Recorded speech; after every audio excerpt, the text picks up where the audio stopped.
Well, a very good afternoon and a welcome along to an absolutely beautiful Ballinamore in County Leitrim. Delighted to be joined by a wonderful panel of guests today. We have the exhibition guy, Stephen Murtha. We have Suzanne O'Leary from O'Leary Travel in Enniscorthy. And we have Andrea Wallace, who is the hospitality manager, general all-round dog's body in relation to hospitality and everything you need to know in relation to hospitality for the Prem Group. So what we'll do, we'll start off, I'll just give you each a couple of minutes to tell us a little bit about what it is you do, and then we'll start getting into the general discussion properly. So we'll start with yourself, Stephen. Yeah, thanks, Rory. Thanks for having me, and it's great to be with you guys today. The business I run is called the Exhibition Guy. I spent the last 30 odd years in exhibitions in the exhibition industry, and what we do is we train people on how to exhibit at trade fairs around the world. So it's about the 7 key things that people need to know when they're exhibiting at trade fairs, because exhibiting is expensive and it's a challenge to exhibit. So what we do is we take the stress a little bit away from our clients and work with them on effective strategies for exhibiting. And we also then work with exhibition organizers, people who organize events, their sales teams, on how to actually go about selling exhibitions. So it's an industry I'm incredibly passionate about. I get to travel to really fabulous places and get to talk about a subject I love, and I get paid for it well most of the time. So it's something I'm really, really passionate about. I love doing what I'm doing. So that's you'll find me at theexhibitionguy.com, but it's certainly exhibitions is my thing. Absolutely great, thanks a lot. And now, Suzanne, we'll hear from yourself all about the wonderful world of travel. And we've lost Suzanne. So Andrea, we'll move on to yourself then, and we'll talk about the world of a hotel manager in these times. No bother. Thanks for having me, Rory. Andrea Wallace is my name, and I'm an area general manager with Prem Hospitality, which is part of Prem Group. Prem Group own, lease and manage several hotels across Ireland, UK and Belgium. I run the Aspect Hotel in Park West, which is in Dublin 12. And I also assist with some other properties across the Leinster area. So, hotel is a hotel, Rory. Well, no, I mean, in fairness now, you can find massive differences from hotel to hotel too.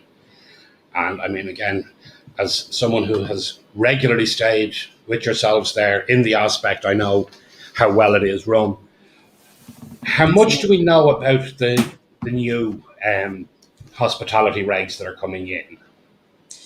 Well, the hospitality regs have been changing, and they change on every time there's a new directive.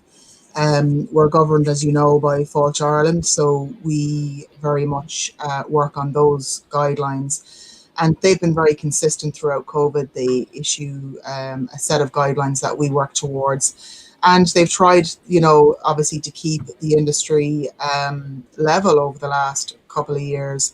So I think the next phase for us now is the indoor dining. And as you know, Rory, hotels have been able to accommodate residents and to dine for indoor dining, obviously throughout COVID.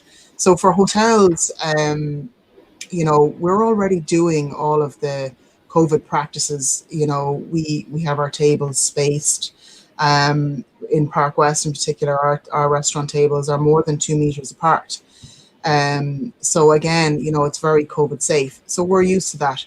For us, the big thing, or for hospitality, the big thing at the moment now is the criteria on which we can allow people dine indoors, and that's obviously the vaccination passport. So there's still a little bit of a grey area around that and how all that's going to work, and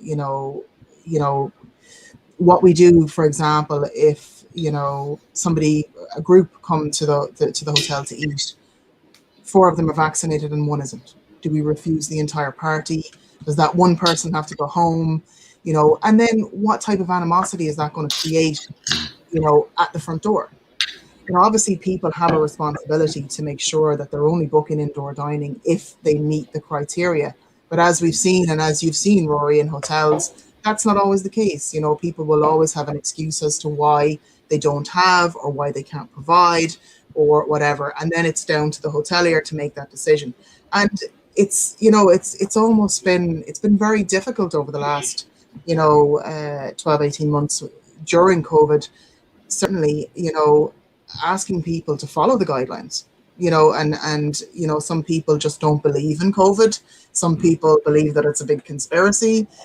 Some people think that, hoteliers have made up the rules, and that all then, creates for an environment that as hoteliers, we're not used to. We're used to serving people. We're used to, hospitality at its finest. The customer is always right. And now we're faced with, well, we have to ask you to wear a mask. We have to ask you to abide by, the COVID policies and procedures that we have in place. And now with the vaccination passport, we're expecting to ask people to provide this so that we can scan or we can take note of and keep records of when we're allowing people to dine. It's really tough for you, Andrea, though. Yeah, it's going to be very, really very tough. difficult. It's going to be very difficult. Yeah, it's going to be tough. And it's something that we have to try and navigate, but we've been navigating, ever-changing guidelines throughout COVID. So it's something that as hoteliers we're used to. My concern is for the restaurants and the bars that haven't opened yet. They're not so used to dealing with the public and COVID, So for those, I think it's going to be a bigger adjust. But I think that, it's something that we are going to have to work through, because I think it's not only just, Ireland. I think I see this is going to be across Europe and further afield, I think, Yeah, no, I definitely think. I think the biggest difficulty is going to be finding the right people on any shift in any premises who are going to be strong enough to stand up. Because again, in hospitality, there is a lot of young people working. Correct. And how much abuse are they going to be expected to accept because they're doing what is required of them and asking these questions? Correct. And I think that's, that is a key point. And staffing in the industry, obviously, when, the recession hit, the hospitality was the first one to be affected, the first industry to go down. During COVID, hospitality, first industry to go down. And I think people now have come to the realization that this is a difficult industry to be in. And it's an unstable industry at the moment. So we've had a lot of staff and a lot of good people leave the industry. Now we're trying to do whatever we can with the Irish Hotel Federation, trying to entice people back into the industry. And that's been very, very tough. So the level of expertise and the level of staff we have at the moment in the industry, is very limited. And I think that, you're correct. Staff have, even here, staff have taken abuse when, asking people to abide by the regs. It's also tough, Andrea, because my brother-in-law runs a very well-known bar in Dublin City. Like, it's one of the best ones off Grafton Street now. But where his challenge is the payment that government gave to people, the COVID payment, and I'm not criticising, I think it was great, is his challenge now would be, when it comes, is actually getting staff to work, because they're going, well, I'm getting the COVID payment, I'm getting $350 or whatever the figure might be, whereas I'm only working 2 shifts with you, so I'm not going to bother going back to work. And I'm just going to take the easy option. And unfortunately, I think that proliferates a society where people don't want to work. And I think you're probably, in some respects, in the hotel business, probably facing a lot of those same challenges. We are, and we have done throughout, because the difference between, like, for argument's sake, somebody who would be on minimum wage or close to minimum wage, when they come in and work, a 30, 40 hour week, the difference between that and sitting at home on the pandemic payment was marginal. So in their mind, they're like, well, why would I bother coming back to work? Why should I bother coming back to work? But I do think the government they're starting to phase it down now. So there's no new applicants now on the PUP, and I think the PUP will start to come down. We've just actually had a comment in there that I think is a little bit quite interesting on this. To hear a lot of places are talking about not opening up until their staff can be vaccinated. But we've worked right through. We remained open for essential workers right through. Now I think the government, I was very skeptical, even December last year, I was very skeptical on how the government were going to turn it around and vaccinate, and I suppose keep to their obligations in terms of vaccinations. And, they said that they would have a certain amount vaccinated by June. I thought that didn't happen or that wouldn't happen, but I was surprised, that once it ramped up fairly quickly. And I think now anybody over 18 can register Yes. for a vaccination. And prior to that opening up, they were able to go and get the pharmacy one shot, the Johnson and Johnson. So I don't think that will stop businesses from opening up. I do think what Stephen mentioned in terms of getting the right people to work or getting people to work, I think that will be tough. That will be tougher.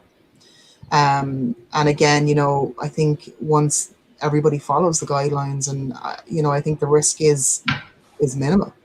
But it's getting people to adhere to the guidelines and follow the guidelines. They're there for a reason. Absolutely. Yeah, I agree. And then in terms of exhibitions, how long do you think it'll be before we see exhibitions back in places, Stephen? And moving away again from the online back to the face-to-face live exhibitions, which is where actually a lot of the fun is in exhibiting. Yeah, it is, Rory, to be honest, because similar to Andrea, like, we're an industry that was hit incredibly hard. I mean, when I look at my order book pre-COVID for training, for sales training, the course I was delivering, it was huge, and then obviously it dropped off a cliff because everyone just stopped, the world stopped, and that's completely understandable. But it's very varied across the world. You take Ireland as an example. We can't have any exhibitions until the middle of September, and that's not even a guarantee. That's a kind of set date. Oh, that's when we're thinking of.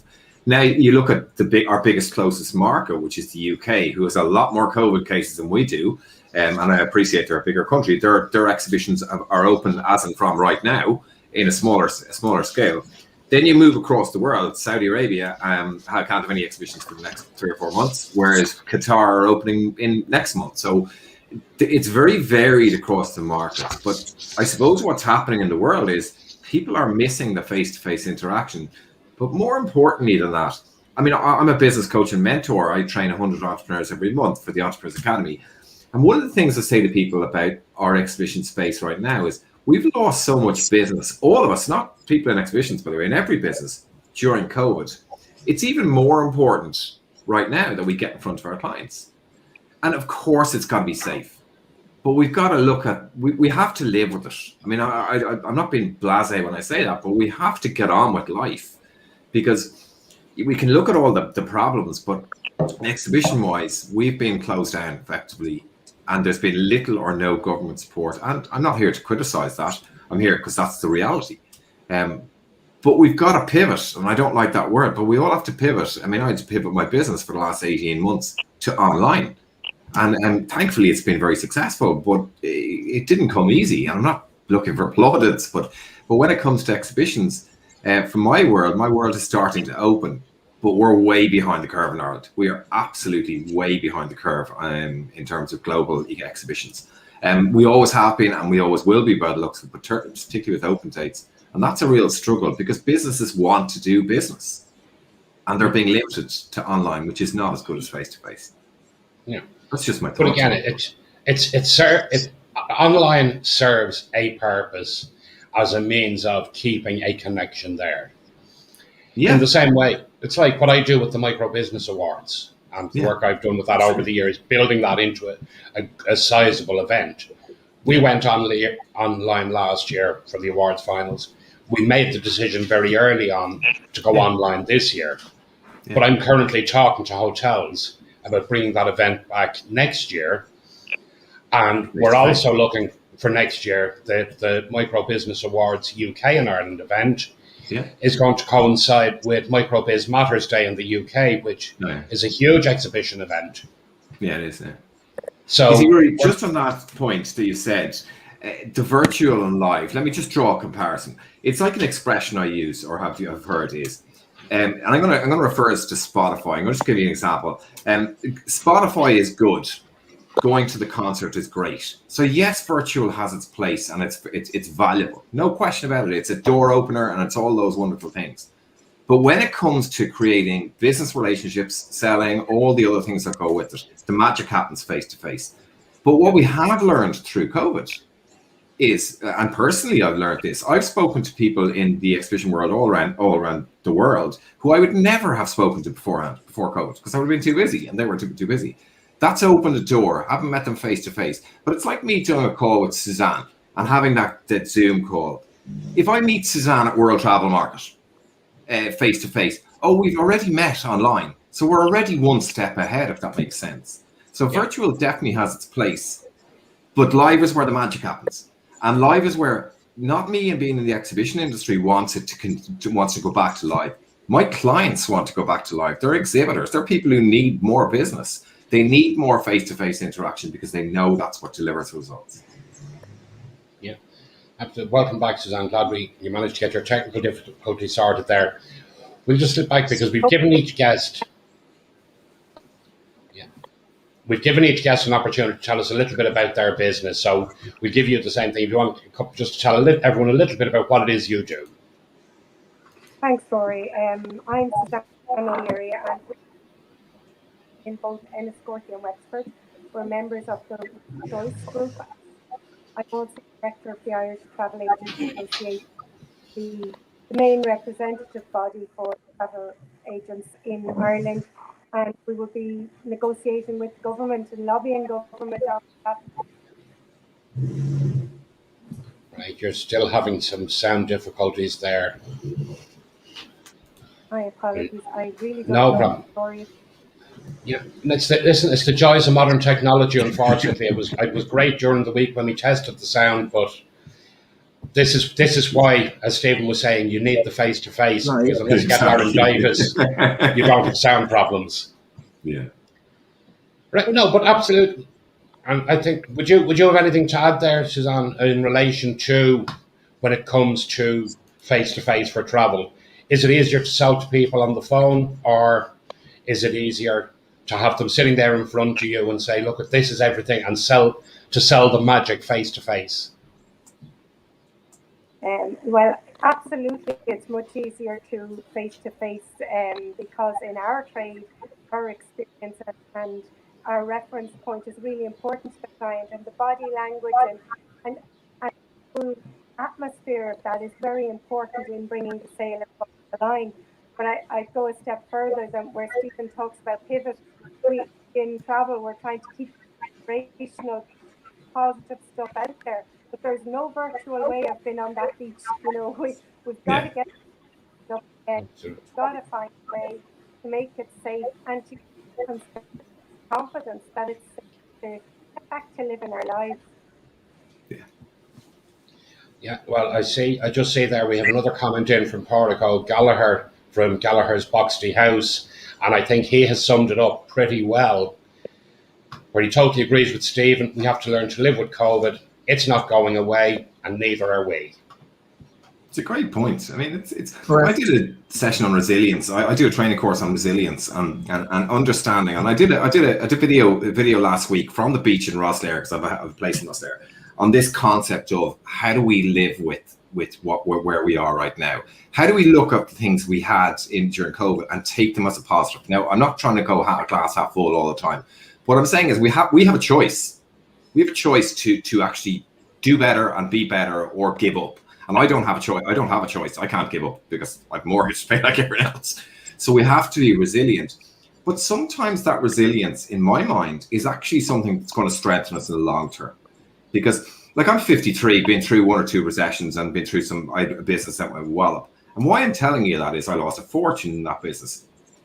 I had to hide under my quilt for 3 months, and then I realized this ain't getting me anywhere. I need to get up off my ass and get out there and go again, because that's the only way we can survive.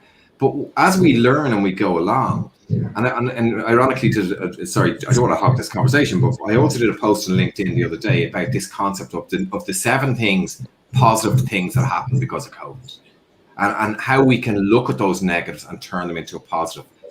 And again, I'm not trying to be swinging from the chandelier saying everything is wonderful, but we don't have a choice. For me, it's we've got to find a different way, and that's challenging, but that's really exciting, I think, as well. Sorry, I was on my rant there. No, that's fine, but that I totally agree with Pádraig's comment there, because that's one of the reasons why we decided to operate through the pandemic and through COVID. We've operated through it. So for us, we've lived with it from day one. We've done our best with it. We've put the procedures in place. We've remained very safe. I'm very glad to say that we've had no issues whatsoever with COVID in the hotel here, and we've operated right through. We did put the right measures in place, and I think, you know, that's basically paid off for us almost. So we do have to find a way to live with it. We do have to find a way to move on. People are not going to, you know, continuously be locked down. That's not going to happen. You know, I think people are now at the end of their tether. I think people just want to get back to normal, or whatever the new normal is. But I think we have to find that way. We have to move on. And for us, when it hit, you know, and obviously with, you know, with the likes of Zoom and Microsoft Teams and all of this technology at our fingertips, life went on, and we found a way to communicate and to still do a certain element of business. So for us, all of our face-to-face meetings stopped, and everything went on Teams. Everything straight away went on Teams, and that's how we've been operating since. And we were worried initially, especially in the hotel trade, how that would impact the corporate traveller coming in, you know, coming into Ireland, and would technology replace it? But I think, as Stephen said, I think now people are coming to the realization that you actually do need that face-to-face contact, and we're starting to see that market lifting a little bit now. It's very slow at the moment, but it's starting to move, which is great. And I think that is going to go. And I think technology will always be there to assist, but I think it's never going to replace the face-to-face. It just can't, you know. And I think as a human species, I think we need that, you know. And I just, you know, we do have to find a way forward. This is not going away. It's not going away. Like, COVID is not going to all of a sudden disappear. And we're seeing how vaccinated people are still contracting COVID, you know, and how it's affecting those people. You know, we have to find a way forward. Yeah, I agree. I totally agree with that. I think we have a question coming in there for Suzanne. And we've lost Suzanne there again.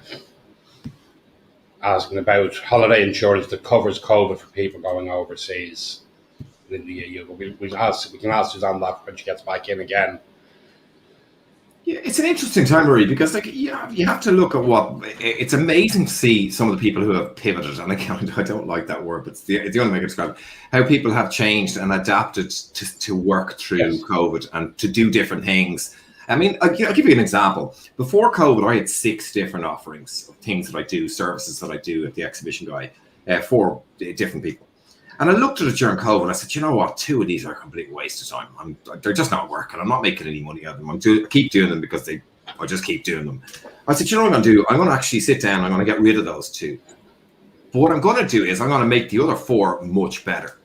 And actually, funnily enough, that strategy, whether I'm not sure, I'm not massively intelligent or anything, but that strategy has really paid off because it's freed up my headspace for the stuff that really wasn't working, and has given me more time to focus on the 4 things that are working. And I have to say, that was been great. It's, you know, if people say to me, what do you think of the COVID time? I go, great, it was brilliant. Now, I don't mean that in a blasé way, but I'm saying is there are good things about it. Yeah, no, and again, I mean, I know I have several clients who have found COVID has been very, very good for their business and for the nature of their business, because they have taken the time to refocus. They have taken the time to almost reinvent what they do to better suit the needs of their customers. I mean, I know, Andrea, you have a huge development going on there at the moment, right? Which I know you had plans for a much bigger development, which have had to be parked for now. But I mean, I was in with you there last week or the week before, and like the quality of the work that's being done and the whole lift about the place because there's work being done. So as opposed to staff giving out, in some areas it could be like a building site for them. They're delighted because they have a new bright, airy workspace to work in. Correct. Yeah, I think, you know, I think it's during COVID as a group, we've definitely used the downtime, if you want to call it, because a lot of the hotels in the group did actually close, and we had a number of projects ongoing in a lot of the properties trying to improve the offering that we have. So when we do come out of this, and I say come out of it, but as we learn to live with it, and as business starts to get back to normal, or some class of normal, we're going to have a better product, a better offering. Yeah. And I think that, just using the time to try and improve yourself and try and, as well as that, give the staff a new lease of life, something to look forward to. Our ground floor is being totally refurbished at the moment, as are our meeting rooms. And I just can't wait until we have a finished product, as it's going on. And I've detailed that on social media. It really is starting to take shape now, and it's looking really, really well. So you're really more excited about it, Andrea. I mean, even the way you talk about it, you're more excited about what the offer is now. Absolutely. So when you go out to the new world, you're going to be much more passionate about what you do. Got this brilliant new meeting room, or this is happening, and that's great. Yeah. I think there's some people who've been left behind, and I'm not criticizing them through their own fault. Oh, it's dreadful. It's dreadful. Let's hide under the quilt or whatever. You can't do that. You just got to keep moving forward. Absolutely. And I think as an industry, we've certainly battled through the last 18 months with COVID, or since last March. It's been tough, but as an industry, we adapt and we change and we move forward, and that's all we can do. You have to move forward, because if you don't, you'll be left behind, and it's as simple as that. And I think that this isn't going to be the last pandemic that we live through. I was talking to a doctor that stays here, and he said, if you look back in history, there is a pandemic every 20 odd years, some worse than others, and he named a few. And he was going through all of the things that we have lived through. This will be one of them. This will be one of them. And as we move forward, we're going to experience this, at least once every 20 years. Yeah. I mean, they say the big ones, they say, happen once every 100 years. There, if you take the Spanish flu, somewhere between 25 and 75 million people died. Now, I'm not minimizing COVID by any means, but that's a huge number. And like 500 million people were affected by it. 500 million. COVID is in the halfpenny place compared to it. I'm not minimizing it. But that's these monumental things that we live through, and this is our moment in the rain, if you want to call it that. Yeah. Unfortunately, I've just had a message there from Suzanne. She can't actually get connected back in. No. They're working on the broadband in Enniscorthy, and unfortunately, it's broadband being what broadband is.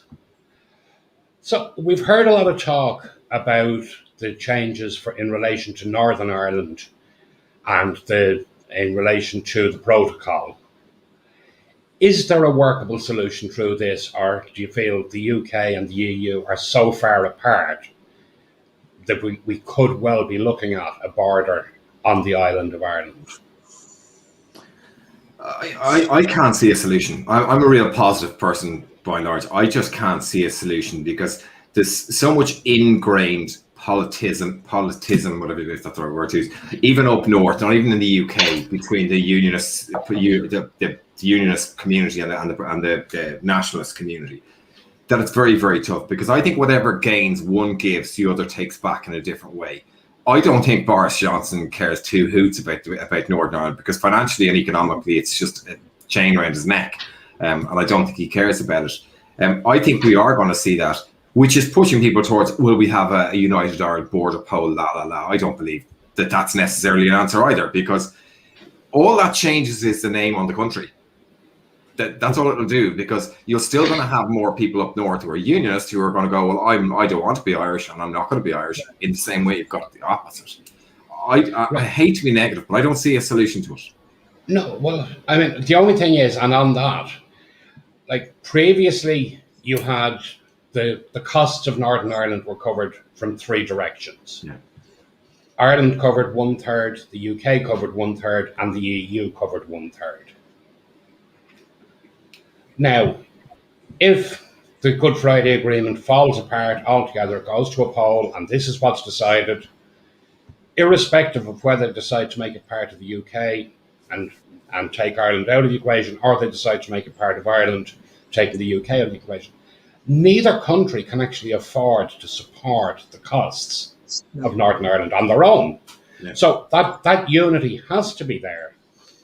And like where you were talking about the deep rooted side of things, I honestly believe, and again, I lived in Belfast for 5 years, and I honestly believe it is a very minute percentage of Protestants who are unhappy with a very minute percentage of Catholics. And unfortunately, they do it in such a way that it causes problems for everybody. Yeah, it makes it look much bigger than it is. I don't think, by the way, just as an aside, I don't think people trust Boris Johnson. I mean, I personally, I wouldn't trust him as an individual. And I don't think that the people up there are prepared to say, I commit to this because Boris Johnson is behind me. He's gonna tick the box. So I think there's an awful lot of people sitting on the fence because they're afraid that if they commit to one way or the other, he's going to do a U-turn and do something else, because he's done quite a few U-turns before for obvious reasons. He did the U-turn when the whole Brexit agreement was signed, and I think there's a fear that he will backtrack. Well, he's getting quite a bit of bad press recently as well, isn't he, Boris? With all the leaked WhatsApp messages trending on Twitter, arrest Boris Johnson. Yeah, he's Trump-esque. He's moving towards like being like Donald Trump or something. Yeah, absolutely. But I mean, you look at like how he could ever have agreed to begin with to things like Sausagegate, whereby no chilled meat products, eggs, etc., are allowed to enter Northern Ireland from the UK. Like, how could he have ever agreed to that when the chains that are in Northern Ireland are all UK supplied? Yeah. Like, the goods coming in from Tesco come in on the ferry through Belfast. They don't go from the warehouse in Dublin. Yeah. They're different products. I mean, but he blows with the wind, so you see, I think that's the problem. Like, he'll go with the majority of people on the day, but not have, in my mind, the backbone to actually stick by his decisions. I mean, if you look at the Dominic Cummings situation, Boris Johnson was a puppet to Dominic. Dominic Cummings was the one pulling the strings at the time. Now I know that's changed now. So I think there's a lack of credibility with Boris Johnson. He's a jovial, nice guy. Maybe, I don't know whether he is or not. I've never met the man, but I don't think he's credible as a real leader who actually is what's the word we're looking for? Where he actually has a firm belief and will stick by his beliefs. He'll blow hot and cold every day of the week. I just think he's easily influenced. I think he better way to describe it. He just changes. Yeah. And there seems to be no basis for the decisions he makes. He's just very much like, look, we'll do this, or we'll go with this today. And then he just seems to be so blasé about everything. I think he's just, There's no logic to Andre as well, because if you take the Freedom Day, 19th of July, and I've been keeping a particular close eye on it because of the exhibition industry and because I do a lot of work in the UK. But to just go, we're going to open up Freedom Day, nobody has to wear masks anymore, and it's open season, you can do whatever you want. That's reckless beyond belief. Reckless, yeah. He should have said, I would advise you should all be continue to wear masks in certain situations, rather than say, hats off, mask off, let's do what we want. That's reckless. I'm sorry, I think it's reckless. I think it shows that there was a lot more to the previous claims where he was saying, we'll let the bodies pile up on the streets before we go to another lockdown, which he said, never happened. But his actions are actually saying that's exactly the frame of mind he's taking. Yeah. Correct. He's actually, like, what he's done is he's analysed COVID and the COVID deaths that have been reported in the UK. And he said, okay, well, the majority of these deaths are now over the age of, say, 85. Sure, the life expectancy in the UK is 80, let's say, for argument's sake. I don't know what the exact numbers are there, but that's what he was saying. So he was saying, sure, look, lads, really, what's the problem? Sure, they're old, they're going to die anyway. That was the impression that he was giving out, which further supports this whole, sure, let's not wear a mask, lads. Let's just, let's have a free-for-all now. We don't need to do this anymore. But then that's following suit to what they've done in the US, because I know several months ago, Texas had that, we're not going to wear a mask. We're not going to socially distance. We're just going to get on with it. And that was the attitude in certain states in the US. And I think he's looking at all of that, and I think he's just following suit. And like you said, he just went from 0 to 180, and, it was reckless. Exactly, yeah. reckless. Yeah, definitely reckless. Well, on to far happier topics. One of the questions I always like to ask my guests when they come on is about their favourite light bite lunch.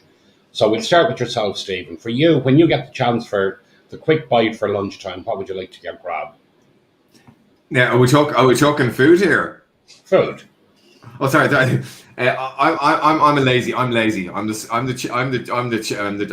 chicken fillet roll easy guy who goes into Centra around the corner and says, "Listen, I'm not a foodie at all. Actually, it's a bit of a hassle. I was in boarding school when I was a kid, and I have to eat at 1:00. And I have to eat at 7:00. So my 1:00 is, how can I get food into me really quickly? That's no stress and hassle. There's the shop. I'm going to go in and buy that. I know it's not very healthy, by the way, but I'm just being honest with you. Yeah, no, and again, and that's the great thing about this question is everyone has their own ideas of what they like to grab. And what about yourself, Andrea? Well, to be honest with you, and I'll be straight up, over the last couple of weeks, I look at my watch and say, oh my God, it's 4:00. I haven't had anything to eat. And it's like, sure, I'll wait until I go home or whatever, But like, I think like that, I like to keep it light. So for lunchtime, I would probably have a salad or chicken salad or a chicken wrap or something like that. I certainly wouldn't be putting any major thought into it, And in fact, the only thought I put into food is when I have to feed my children because. Yeah, I know that feeling. That's kind of important, all right. Yeah, mine are at the age now they just go and feed themselves, so they're kind of. I tend to not put too much thought into it, to be honest. Yeah. But I think, I definitely think in hotels and for lunchtime talking about, about light bites, I think, it's very seasonal. People in the summertime tend to go towards the colder, salads, sandwiches, things like that. And then in the wintertime, people tend to want the heartier soups, stews, warm dishes. Yeah. So I think it very much depends. And I think, over the last few days, we've seen people, some of the diehards will come into the restaurant and they'll still have, the heaviest, hottest meal available. The big one, big plate. Even in the middle of a heat wave. You're making me hungry now, just thinking about it. creatures of comfort. But I do think that it depends. I think it is very seasonal. Depends on how you're feeling. If you feel like in this heat, who wants to have anything hot? Much prefer to have something cold. Yeah. And again in the winter. We're just going to take a very quick ad break, and we'll be right back with everyone then.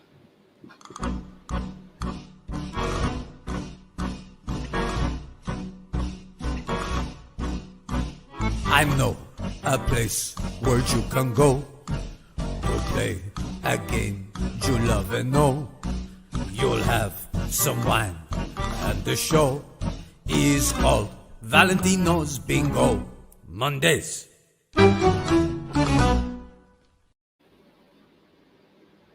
And of course, you can visit youngoneproductions.com to pick up your tickets there for Valentino's Bingo. And for an interesting way to spend a Monday evening indeed. Absolutely. Right.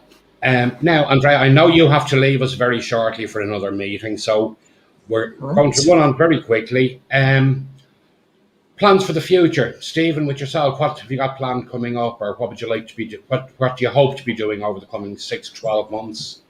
Yeah, mine is quite specific, actually. I'm targeting the 5 biggest exhibition organisers in the world to train their sales team. So I'm hoping, one of them I'm talking to in Saudi Arabia at the moment, I'm hoping that's going to come off. And I'm planning on writing another book. I've written two very small books, and planning on writing another book and developing an online course. All alongside the other things I'm doing, trying to mind the kids and family life and stuff. So exciting times, yeah. I'm really looking forward to it, actually. That's good. And Andrea, what about yourself? Any big plans other than the redevelopment going on? Well, I think for us, that's our main focus at the moment is trying to get that, finished and finished to the correct spec. And we look forward then to seeing, that the movement and the changes in the industry over the next couple of months. And of course, then at home, I have two young kids currently on summer holidays, and we'll be getting those back into school in September. So. Oh yes, indeed. That's us, yeah.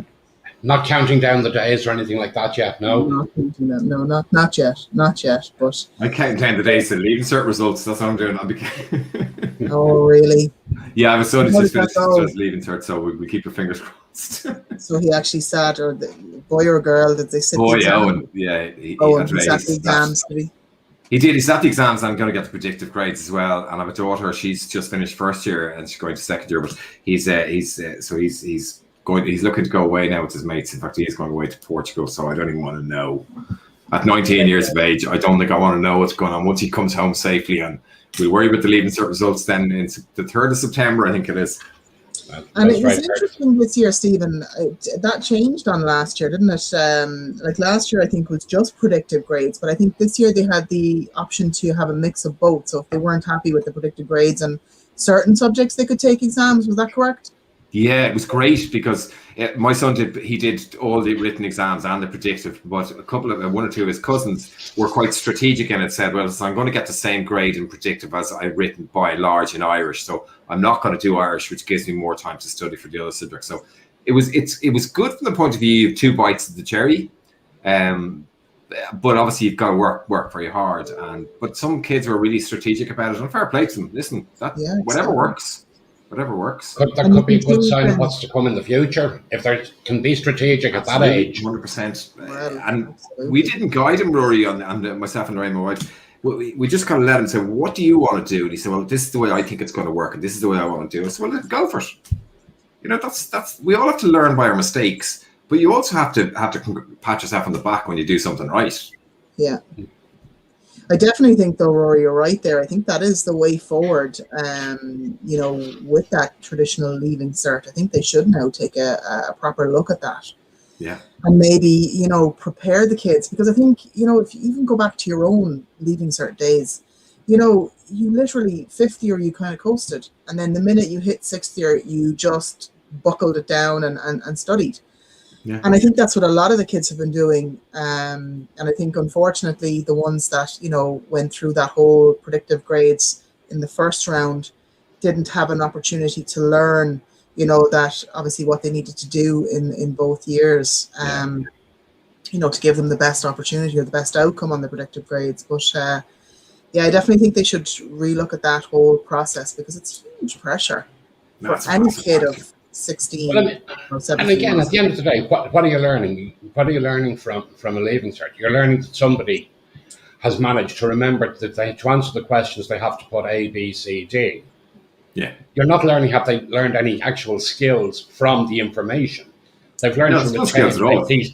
They've learned to return, like to learn or to memorize. Just regurgitating stuff that was in a book that you've learned off a list and went, oh, that's the answer. Bang, done. Move on to the next one. So it's absolutely. So I mean, I think that certainly we could talk all day on that one. Yeah, absolutely, 100%. The very last thing before we finish up is somebody comes to you and says, do you know, I'm thinking of starting a business. It doesn't matter what industry it's in.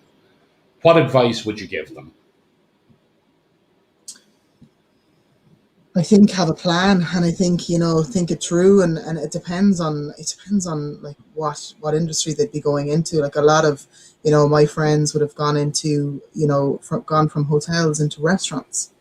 You know, that's a very difficult business to be in at the moment. I've seen a lot of those people put a lot of hard graft in, and then, you know, maybe started out maybe a year before COVID, and then when COVID hit, there's very little that they could do to protect themselves because it was just it was shut down, and I think that's unfortunate because, you know, you're still there's huge overheads and there's rents and there's, you know, and that didn't stop for a lot of people. So I would say, you know, firstly you have to have the right plan, what type of business you're planning to open, and will it suit the current environment that we're in? And if so, then, you know, just make sure that you've done your homework before you jump. Yeah, I agree.